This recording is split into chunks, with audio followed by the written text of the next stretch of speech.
Yeah, once we're done with this whole thing, I'm gonna teach you how to play guitar. Yeah, I reckon you'd really like that.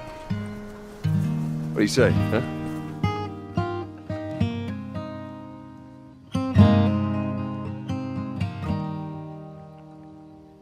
If I ever were to lose you, I'd surely lose myself. Everything I have found here, I'm not found by myself. Try and sometimes you'll succeed to make this man of me. All my stolen missing parts, I've no need for any more. 'Cause I believe, and I believe 'cause I can see our future days, days of you and me.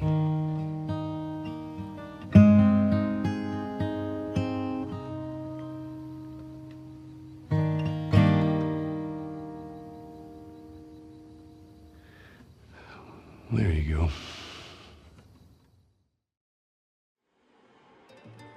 Why do we feel what we feel?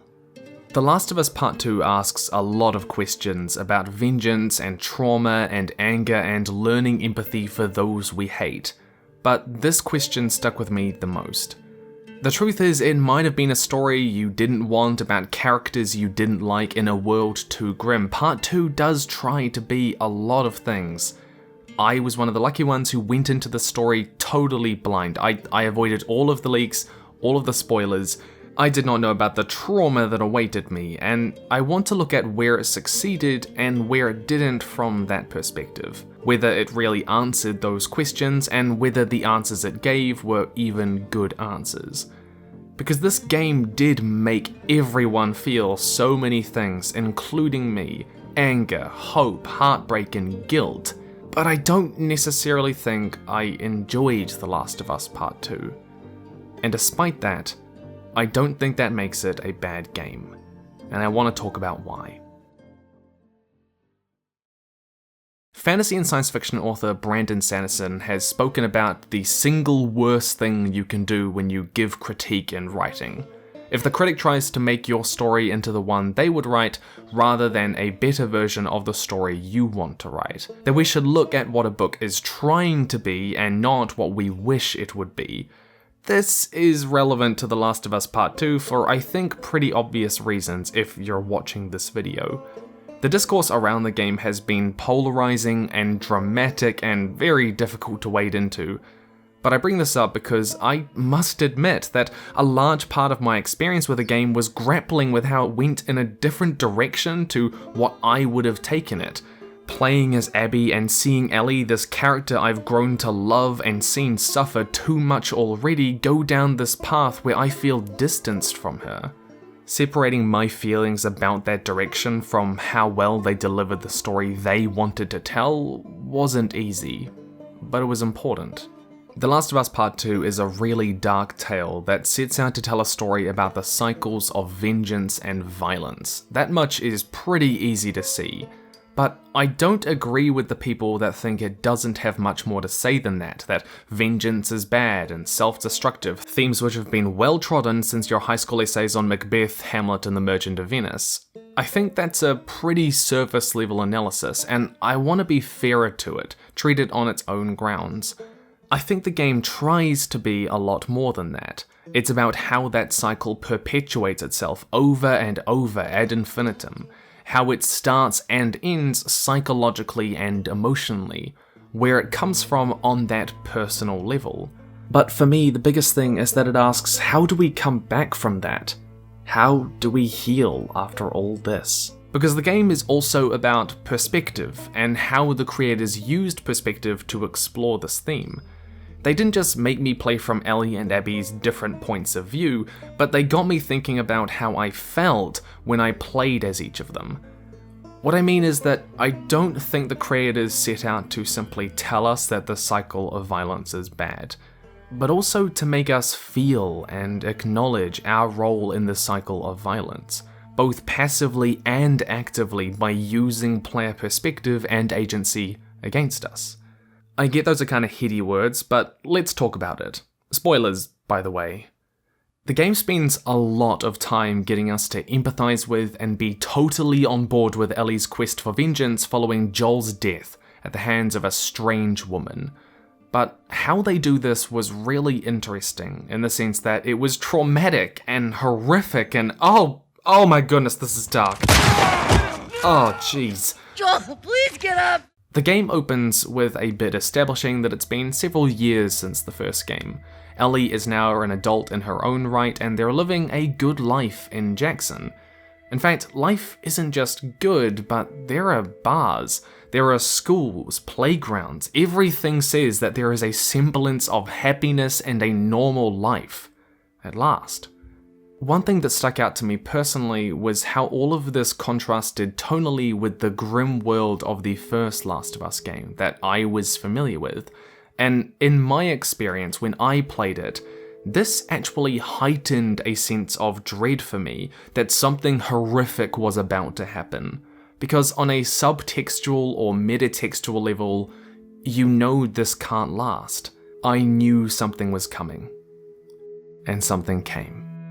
A group, including that strange woman, finds Tommy and Joel in the wild. Now, normally Joel might be less trusting, but I mean, he's lived for years in a secure community, and they're used to trading with people that pass through, and they've been forced together by a horde of infected.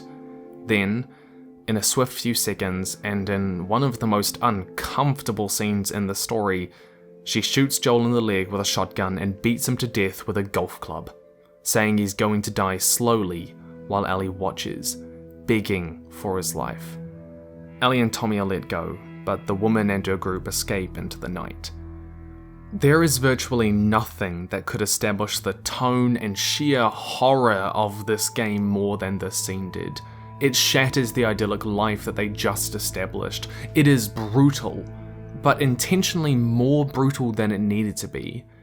This isn't a criticism though. I want to explore how they made it more brutal, and more importantly, why. I wasn't even aware of the leaks when I played, meaning Joel's death did genuinely shock me, especially this early in the game. It was always going to be painful to watch Joel die. We've played as him and felt as him for an entire game already, as well as having played as Ellie.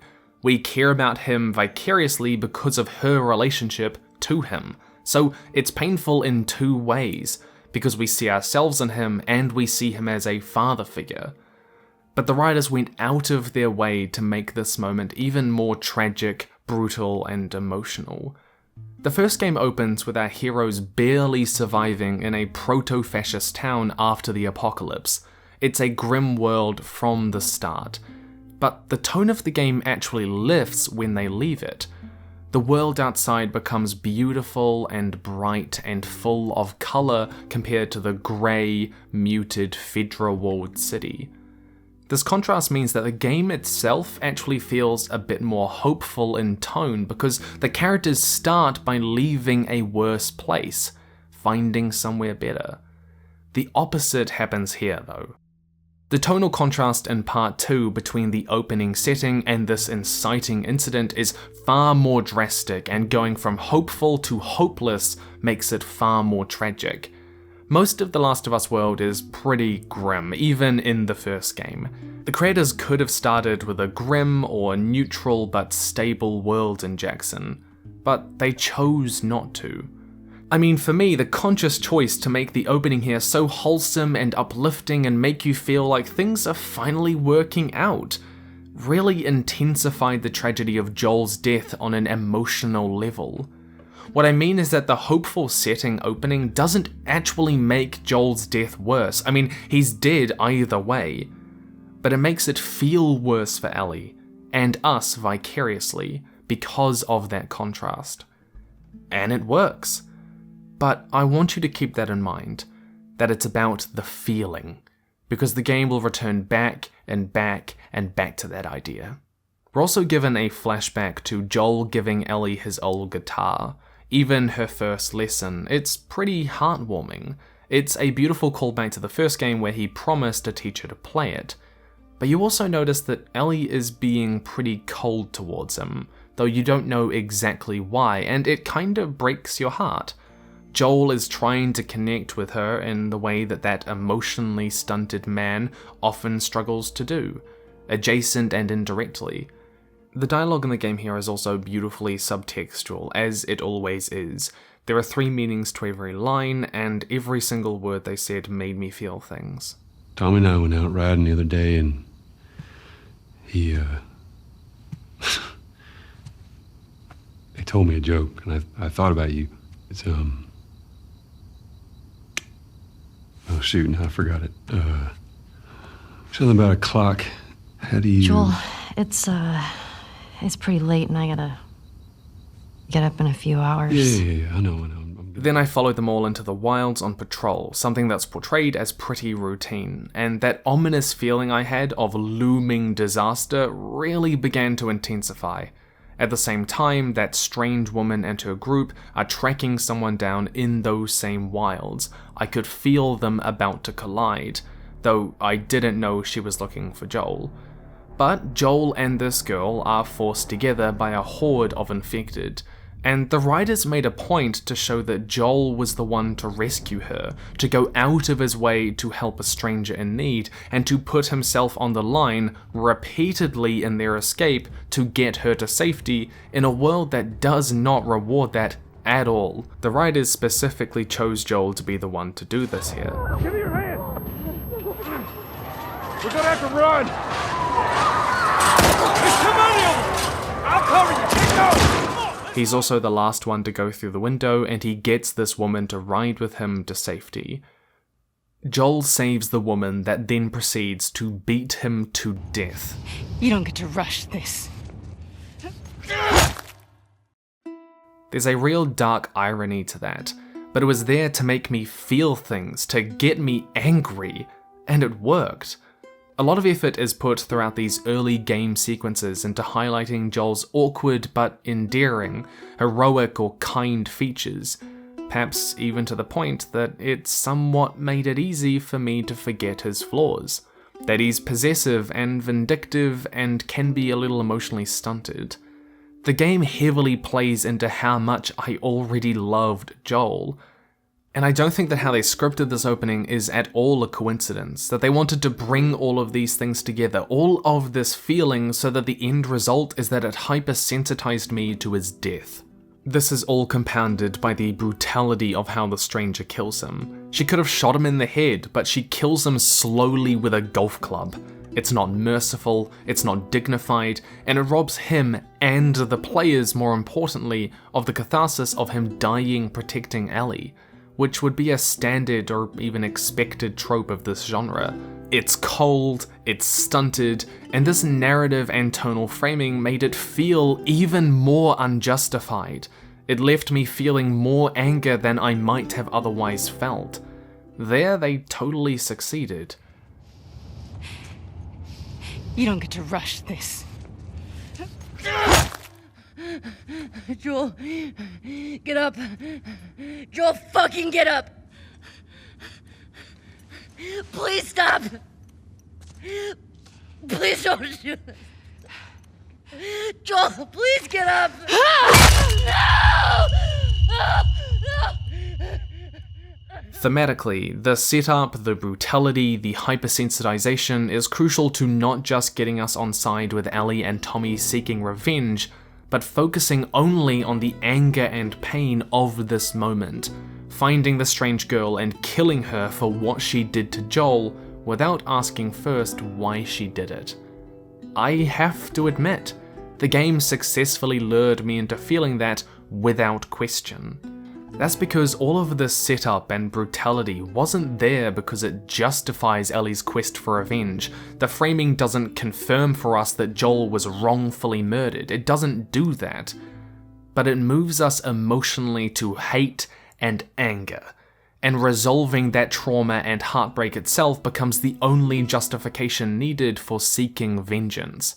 At the beginning, the feeling is all there is, and on an emotional level, the only answer is vengeance, both in the player's mind and in Ellie's. The response is immediate, unquestionable, and emotional. But it's also irrational. And I want to offer that the irrationality is the point. That the cycle of violence starts with being reactionary, with feeling and irrationality rather than a need for real justice. Because we might just mistake it for that. So they just get away with this? Nobody wants that. Yeah, but that's what's happening. You know what? I'm leaving tomorrow. And if you want to come with me, great.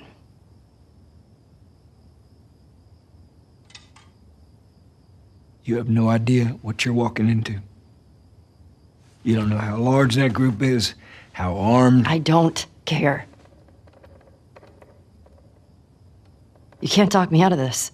We play just over half the game from Ellie's perspective, setting out from Jackson to Seattle, trying to find the strange girl, who we come to know is Abby, and then hunting her down. And yeah, I did say half the game. I was made to play half of this game from the perspective of an unfamiliar character, let alone the woman that murdered Joel, Abby. It was a controversial decision, but there was a point to it. Though the perspective of Part 2 is split between Ellie and Abby, Ellie does dominate the first half of the game. A lot of people have simplified the game to it being about empathy, because it forces us to play from our enemy's perspective, seeing both sides. But if that were all it was trying to do, then most stories would alternate chapters between those two perspectives, that encourages us to align ourselves with them equally. It would immediately humanize Abby and encourage empathy on part of the player. The narrative and gameplay is also pretty distinctly structured into 4 different days, making those alternating chapters even easier. But the creators didn't do that. No, they specifically went with a stranger decision and played out Ellie's side of the story in its entirety first. This was a structural choice that the writers deliberately made, I think, to lure me more and more into that bias and emotion of Ellie's point of view, to let me stew in my own perspective's anger and hurt following Joel's death. This is the way that most stories, and especially video games, operate. This meant that the other side of the story is mostly obscured or misunderstood, so it can be easily ignored, being given no empathy by either us or by Ellie, which wouldn't happen so much if we were swapping back and forth between their perspectives and chapters. All of this made it easier for me to kill everyone that got in my way, both because they are treated as less human in terms of gameplay and narrative, and that their wrongs are less excusable to me because I'm not encouraged to afford them the same kind of good faith that we do those who share our perspective, like I'm sharing Ellie and Tommy's. The designers at Naughty Dog definitely would have considered just how this would have played out for the player emotionally, but this is still only half the game. The rest of it is played from Abby's perspective. We come to understand why Abby killed Joel, and we come to know her as a person, her relationship with Owen, her fear of heights, her home with the WLF, her past. Structurally, this does still humanize Abby and facilitate empathy on part of the player, inescapably almost. Even though she killed Joel and we might hate or feel pretty ambivalent towards her, it's difficult not to see the things and world and people around Abby and go, oh hey, the dog is cute. It even plays fetch. It does say, oh, I killed it, didn't I? Oh, that's not, jeez, that's not nice. But I don't think that humanizing Abby is the main point.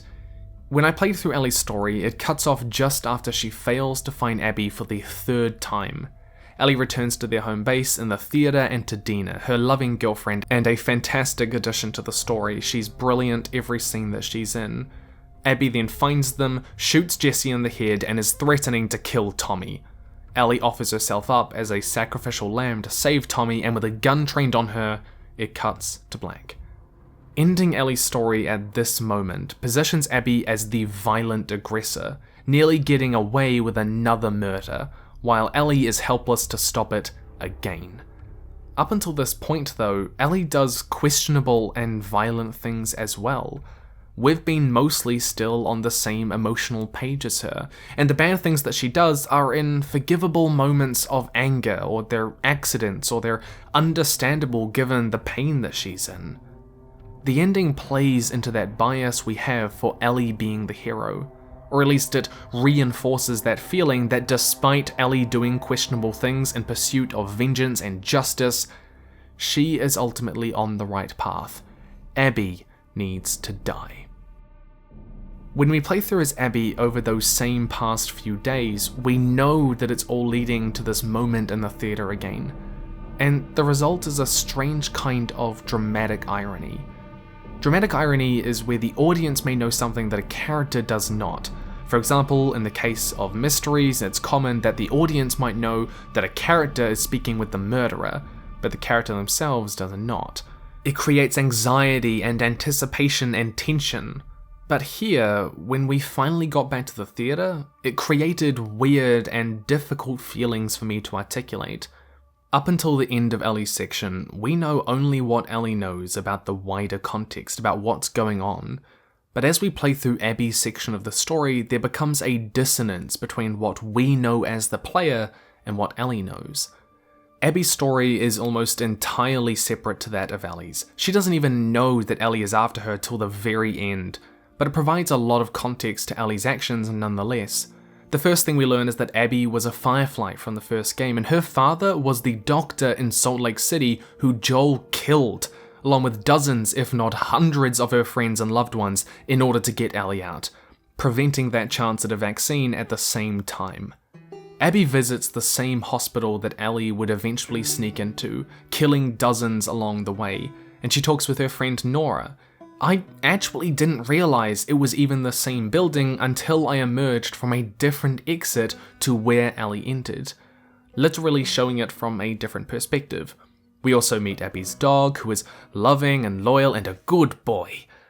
We learn that Owen and Abby have a complicated past but love each other, and the game spends a significant amount of time developing their bond as genuine and supportive, as well as establishing her complicated relationship with Mel, a woman pregnant with Owen's child, which parallels Dina, who is pregnant as well. Ellie, and us as the player, kill Nora, the dog, Owen, and Mel during Ellie's story. We also see how Tommy is just killing Abby's people left, right, and center, somewhat indiscriminately. One detail here is that the creators go out of their way to give every person you kill a name, which is a little cheesy at times. Like, it genuinely made me laugh that every time I killed someone, they'd be like, Oh my god! They killed Kenny! But the point is that these people are horrified to find their friends dead, and they go out of their way to show that they actually are friends. They're not just meant to be faceless people anymore. Upon learning all of this, upon finding her dead friends, Abby goes to find Ellie, leading us back to that crucial confrontation in the theatre. Just let him go.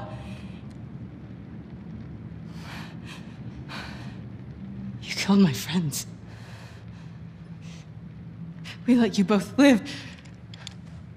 And you wasted it. Wait! Get off of her! Move me!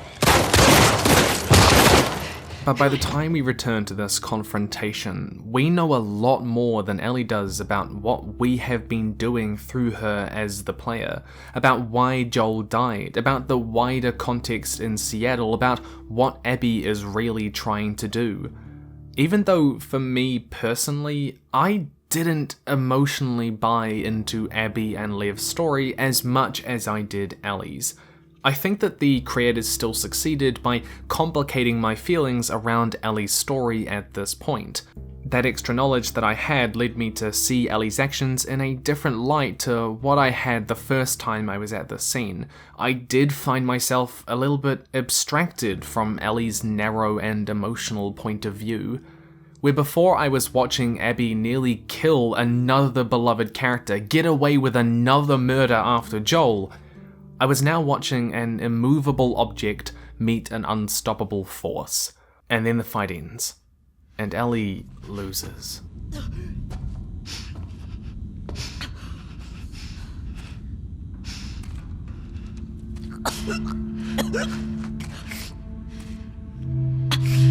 Don't ever let me see you again.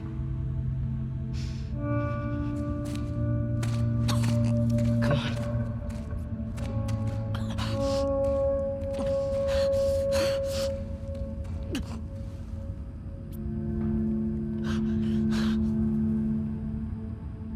The thing is, I don't think the creators were naive enough to think that players would empathize with Abby as much as they empathized with Ellie.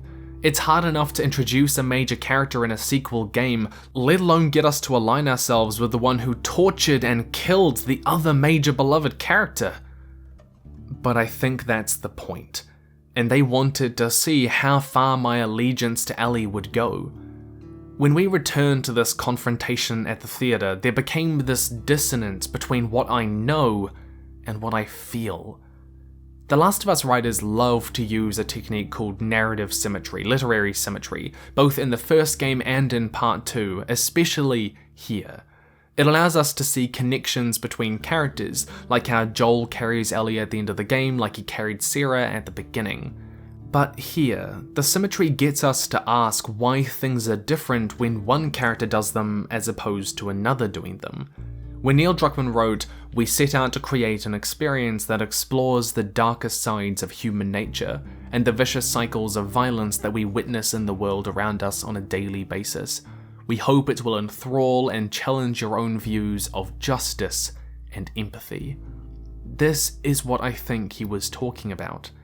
See, I knew that Abby killed Joel for similar reasons that Ellie wants to kill Abby. It was that he killed her dad. I knew that Joel killed dozens of Abby's friends and family when Ellie was willing to die for that chance at a vaccine, and he took that choice from her. I knew that Ellie killed Abby's friends just like Abby killed Jesse, and I knew that Tommy was killing Abby's people almost indiscriminately. But in spite of coming to know all these things across Abby's story, I can't help but feel Ellie is more justified, that Jesse and Joel's deaths are somehow more criminal, more wrong, more in demand of retribution, that the universe was less right without them. This is where I felt the game excelled at what it was trying to do, what it set out to tell a story about.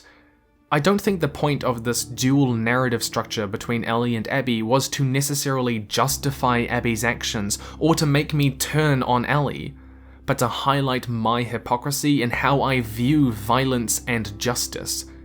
That the cycle of vengeance and its justification comes from a very flawed emotional irrational lens, my flawed emotional irrational lens. Why am I so on Ellie's side? And when you look at the online discourse, so many other players were as well, when Ellie is doing all of these horrible things. By confronting us with that dissonance between what we know in this scene and what we feel, the game reveals what I think is the axis of its theme: factionalism.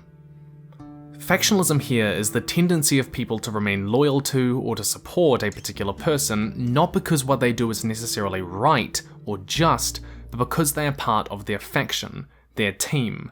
Likewise, something should be condemned, not necessarily because it is immoral or unjust, but because it harms your faction or it's done by the opposite. All that matters is that it's us versus them. And yeah, I was realizing that's definitely a thing I am prone to, that you are prone to, that we are all prone to, and I am sure you can think of a million terrible ways in the real world that this sort of thing is happening, and it's rife and toxic and incredibly damaging. I want to talk about Tommy for a second. He's not a huge part of the game, but there's a scene where Abby and Manny come up against a sniper who has been picking off their people for days. Gameplay-wise, the challenge recalls a sniper from the first game. You have to move quickly from cover to cover along a long and mostly open stretch. It's another one of those parallels that manipulates our perspective. See, I didn't realize till well into the section that the sniper was Tommy. I thought it was a Seraphite, and it was only looking back on it that I kinda realized that I automatically dismissed the idea that it could be Tommy, because Tommy's a good guy, right? He's part of my faction, my team.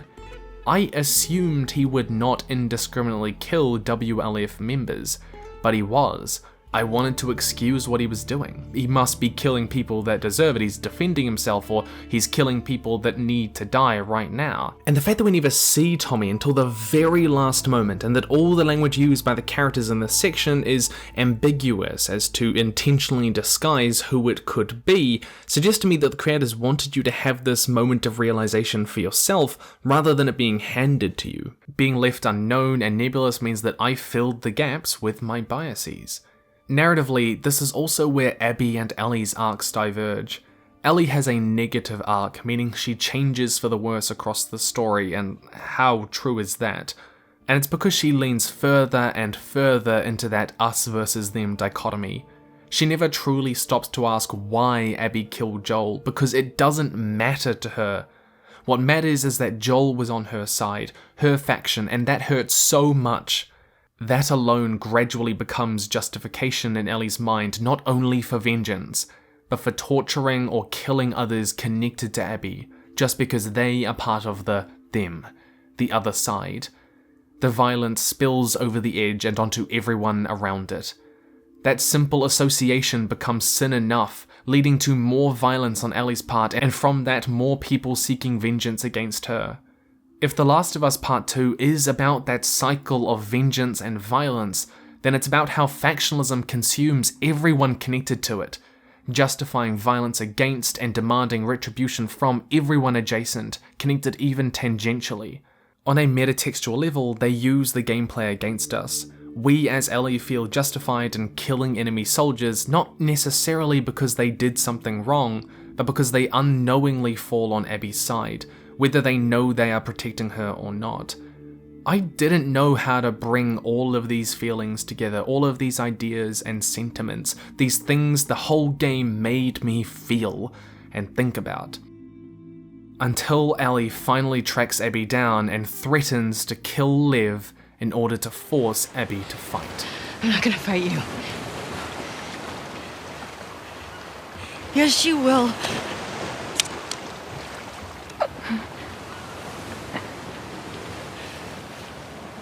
He's not a part of this.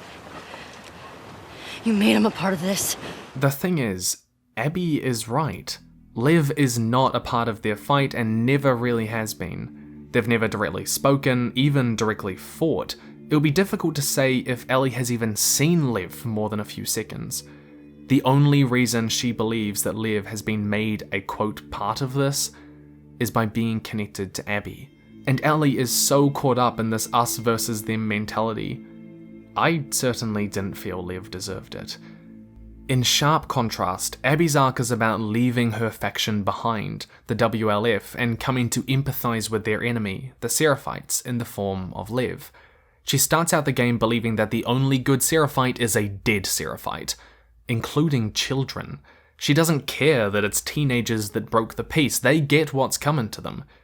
A new leader of the WLF called Isaac has started employing more ruthless tactics, including torture and no lenience execution.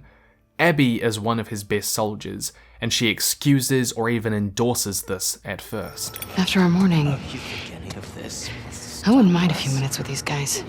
Abby is totally wrapped up at the beginning of the game in that us versus them mindset, yet at the same time she views the Seraphites as monsters for doing similar or even identical things. But it's wrong because it's them, not us, doing it. Over the course of her story, after being saved by Liv and Yara, she is forced to question these feelings, where they come from. And like Ellie's arc leads up to that scene where she threatens to kill Liv, a child, there's one scene in particular that I feel all of Abby's arc leads to as well. Her confrontation with Isaac. What's that behind you? He saved my life. Move out of the way. We'll deal with you back home. He's not one of them, please. Abby, move. God damn it, he's just a kid! You have 3 seconds to get away from that scar. 1. You really gonna shoot me? 2. I'm not fucking moving. Whereas Ellie can't get out of that us versus them mindset that perpetuates the cycle of violence, Abby has escaped that way of thinking.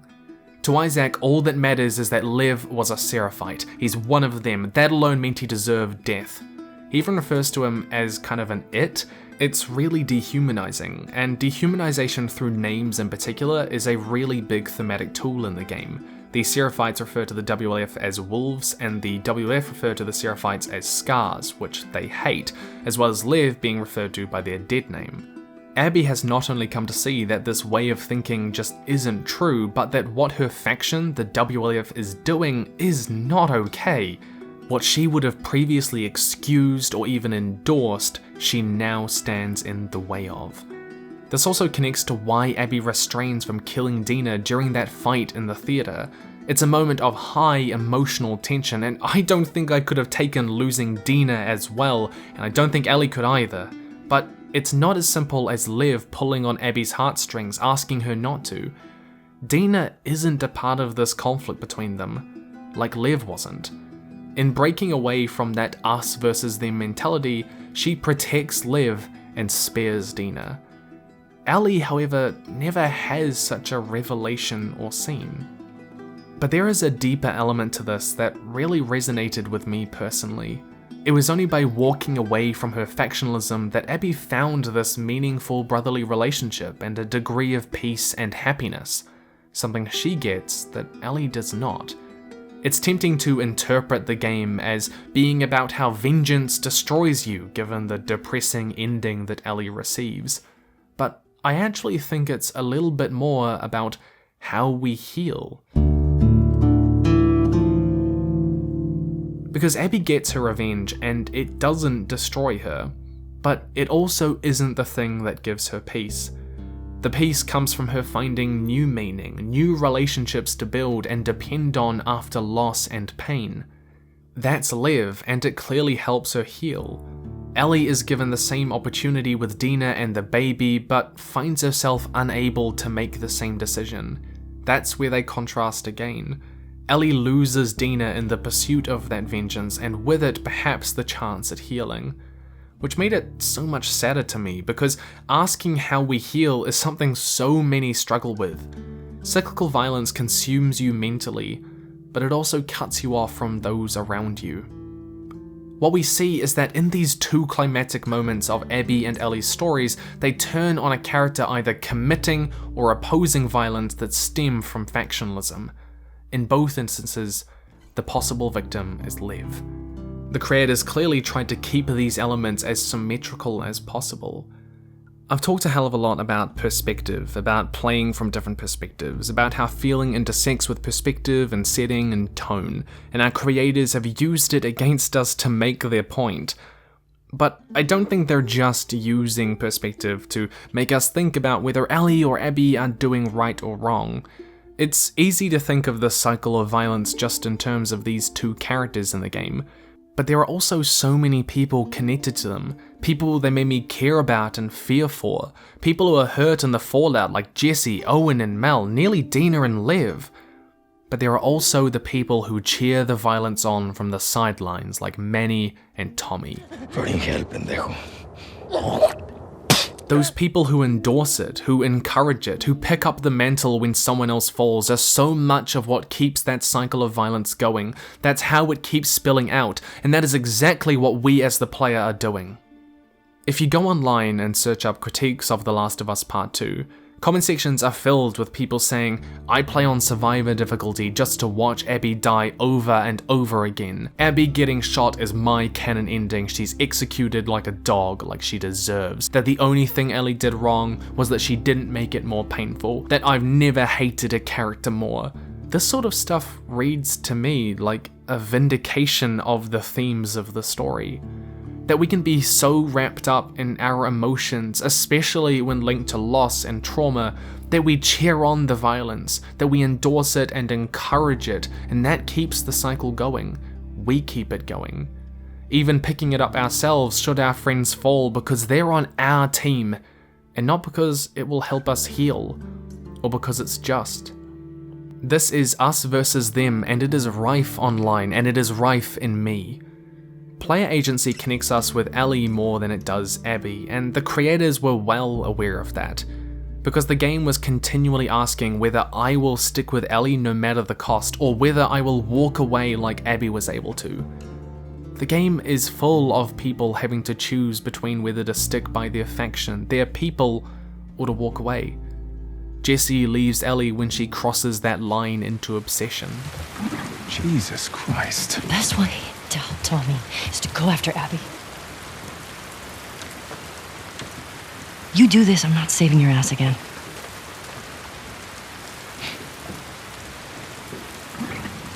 I really hope you make it.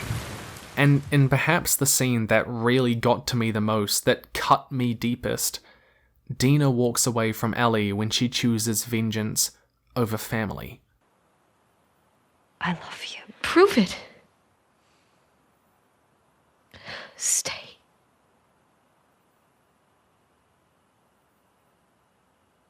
I can't. Hey, stop. Hey, come on. We've got a family. She doesn't get to be more important than that.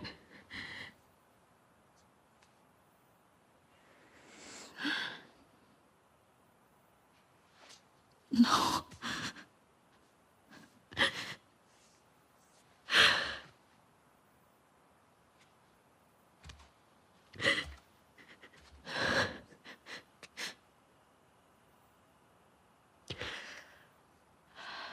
I'm not gonna do this again.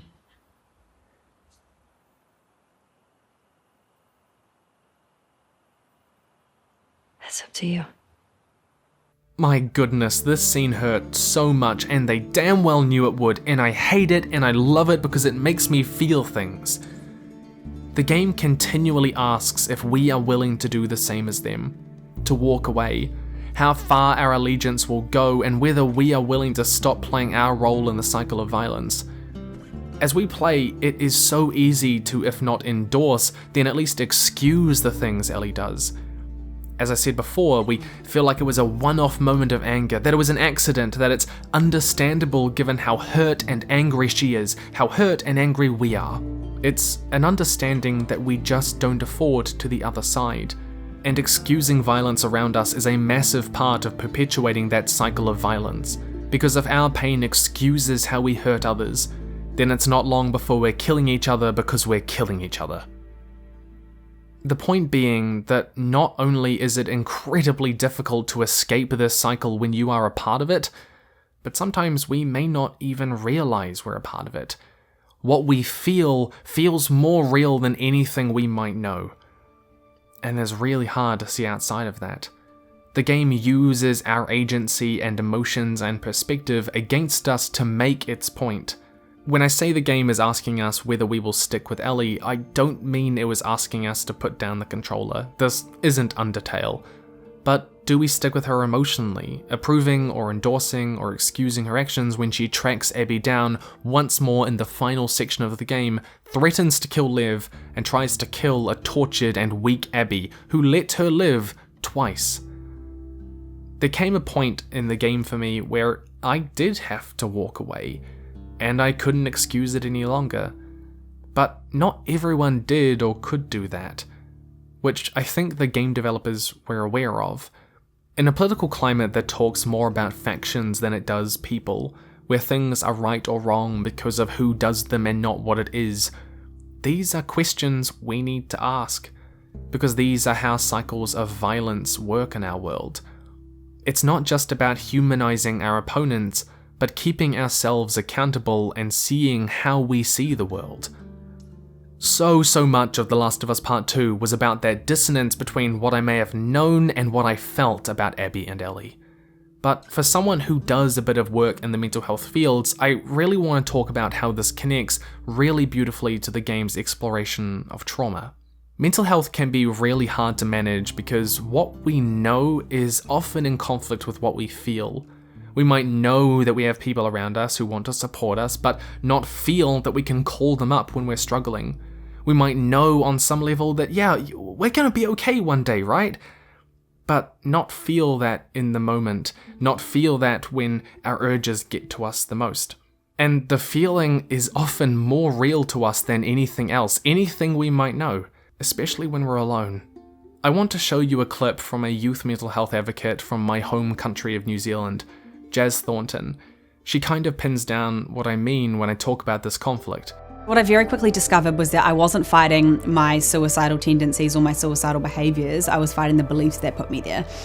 So the beliefs, I'm unlovable, I'm a burden, I don't deserve to be here. And so what I did is that I wrote those beliefs down on a piece of paper, I drew a line, and then on the other side I wrote down every single thing that people said or did that contradicted those beliefs, so that every time my mind would be, Jazz, you're unlovable, Jazz, you're a burden, I would pull out this list and I would have solid evidence in front of me that my internal reality wasn't matching the external truth. My internal reality wasn't matching the external truth. The truth is really hard to act on when we don't feel the way it says we should. Our minds often lie to us, and mental illness and trauma blur that line between fiction and truth. So when people say that Ellie's motivations don't make sense, that's just nonsense. They're not getting it, I'm sorry. Ellie experiences flashbacks, panic attacks, and is clearly traumatized following Joel's death, but she also doesn't know how to process that trauma. Her immediate emotional response is to hunt Abby down, that will give her peace. It's reactive and instinctual, and it's our reaction too. It's understandable. It's what we feel. But will it help her deal with her trauma? I talked about why the game is more about how we heal too. And the game pretty resoundingly says no, that it doesn't help. And it goes out of its way to show how it worsens the trauma. Ellie is physically, mentally, and permanently scarred come the end of the game. And the game closes with perhaps its most heartbreaking scene. All throughout the game, the guitar has been the primary symbolic connection Ellie and us as the player have to Joel. Like Joel's broken watch connects him to his daughter Sarah. It cracked at the moment of her death. The guitar is often used as a segue into flashbacks, and virtually every flashback has some kind of connection to the guitar. Once again, the creators were using player agency and perspective here.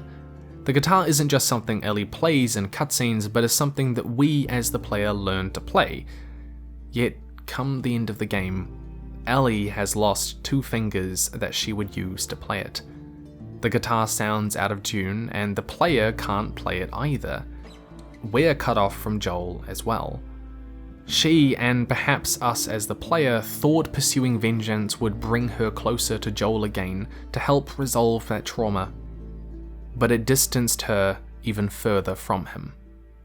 Personally, I see this coming from her losing Dina, who would have helped her heal. This is why the scenes with Dina are the brightest, with the warmest lighting, even to the point that the farm feels sort of unreal and dreamlike in an otherwise grim world. When I first encountered it, I actually thought it was a dream, because the quest became less about justice for Joel and more about Ellie and killing Abby. It's in this moment that Joel's words take on a new meaning. If I ever were to lose you, I'd surely lose myself. That dissonance between what we know and feel with trauma can lead us to make mistakes that hurt us and others. I know, I've seen and done this before, you know? It's something that so many of us do, and we often don't even realize that we're doing it till we look back afterwards. And I feel like that's the space that Ellie is in. Ellie may have known on some level that Dina and the baby was where she needed to be, that they would help her heal. But she didn't feel that, however irrationally, meaning she made that mistake to go after Abby. Partly, I think, because it's so tempting to believe that it could all be resolved with a single bullet, when otherwise the road ahead is so long and windy and hard. And this conflict can be easily extended to me, to you, the player, who is so tempted to believe the same thing. I want to talk about the end fight between Abby and Ellie at the beach, because I think a lot of people are kinda getting this scene wrong. People have been talking about how it's about Ellie realizing Lev and Abby share a similar bond to what Ellie and Joel had, or her recalling how she was trying to forgive Joel and so needed to try forgive Abby too. But for me, this moment where she refrains from killing Abby is not a moment of revelation or realization. It is not a moment of certainty, but a moment of intense uncertainty. For me, it's Ellie finally collapsing under the trauma, pressure, and emotion of everything that has happened over the course of this game. She is so filled with emotional turmoil and pain because she cannot kill Abby, but she cannot forgive her either. She doesn't know the way forward. I don't think Ellie is psychologically at the point where she even could forgive Abby here. That might come later, but it is not in this scene. Here is a moment of just intense feeling. When it comes to trauma, sometimes you know that the way you're going isn't the way out, but you still don't know what the right way forward is. And that's okay. At the very beginning, I talked about how criticism is best when it's about what a story is trying to be and not what you wish it would be. I've tried to meet the story on its own terms. I bring this up because The Last of Us for me did a lot of things that I kind of wish it didn't, but it did the things that it tried to do very well. It made me feel the things it wanted me to feel, even if I didn't want to feel those things. The internet discourse around this game has been stiflingly bad, and I think that comes from criticism being a deeply emotional thing too. It's painful to watch characters we have loved and cherished go down a path we didn't want to see them go down, that we cannot follow, and it's easy to conflate that direction with bad narrative choices because it doesn't resonate with us. But critique is meant to be separate from that, and we've got to watch ourselves for calling things bad writing when we just don't really like what they did. Viewers, players, and readers do have a sense of ownership over fictional characters though, and I think this is even heightened in games where we don't just passively watch their story unfold from the outside, but we actively participate in the making of that story. We control these characters. The player is, in a sense, a character never spoken of, never seen, and never heard, but they exist at the core of the game narrative. So I get why some people were so disheartened by The Last of Us Part 2. It was a common feeling that Joel would die, and I want to talk about that as well. Sequels often kill a main character, but people believed he would die for Ellie. I did too. It's thematically and tonally in tune with the feel of the first game, and it fits with our emotions as the player around the Ellie-Joel dynamic. But my friend Lady Knight the Brave said something that really stuck with me about this, about Joel's death, coming from this scene. If somehow the Lord gave me a second chance at that moment, I would do it all over again. That Joel would make the same choice he did in rescuing Ellie all over again. Because if he didn't go in there in the first game, then Ellie would have died. In this way, Joel did die for Ellie. He just got 5 more years with her before it happened. And I love that. I love that way of viewing it. I said at the beginning that I didn't necessarily enjoy The Last of Us Part 2, and that's true. There were a lot of things that I did not want to happen or see, and I wished would just stop. It was miserable at times. But I read books and watch films and play games because I want to feel, and I want to feel all of these things. I would not say that I was entertained by The Last of Us Part 2. I was captivated by it. It was an emotionally exhausting game with a harrowing beginning, middle, and end. It does not leave you feeling hopeful, but I was still driven to play it, to continue to see it out because my feelings were still tied up in it, just like Ellie. Games like Soma and The Beginner's Guide hit you with this dreadful, depressing existentialism at the end. It doesn't make you feel good, it makes you reflect on yourself, but they are still good games, and I think that is what it is trying to do. Even if it stands in sharp contrast to the first game, the point is they use that feeling for a reason that stuck with me. The Last of Us Part 2 is a game about our emotional biases, and such a polarized discourse around the game kind of perfectly captures that, doesn't it? And I don't mean all criticism, the game is certainly not immune from it. It is not a pure masterpiece. Someone pointed out how they wasted the rope mechanics in the game, but I really loved, and yeah, they should have let the players utilize that more, getting to higher places, finding different routes. And I know that for a lot of others, there wasn't a huge amount of gameplay, but I am not what they call a #serious gamer. There was enough engagement and stuff to do for me that I found hard and engaging. I do think that Abby's sections were a little long, too detached, and kind of frequently a little monotonous, filling time for the sake of filling time. Some people felt the same way about some of Ellie's sections, but I didn't personally. The opening after Jackson with Dina was slow, but I liked just being able to spend time writing, spend time talking. Though I do really wish that there was more to find in the supposedly open world, when it was all just really leading the same way. The end rattlers seemed to be pretty much pointless and entirely irredeemable. There were a few too many detours, and it could have been told a little more concisely. But it is clear how much thought and love went into the game. Love that made us feel things. Love that made us feel bad things. And I wanted to focus on that feeling. Because The Last of Us is about feeling. Personally, it was losing Dina that hurt almost more than Joel, because Ellie didn't have to lose Dina. It was her choice in a sense. Maybe on another level, part 2 is also about how we aren't individuals.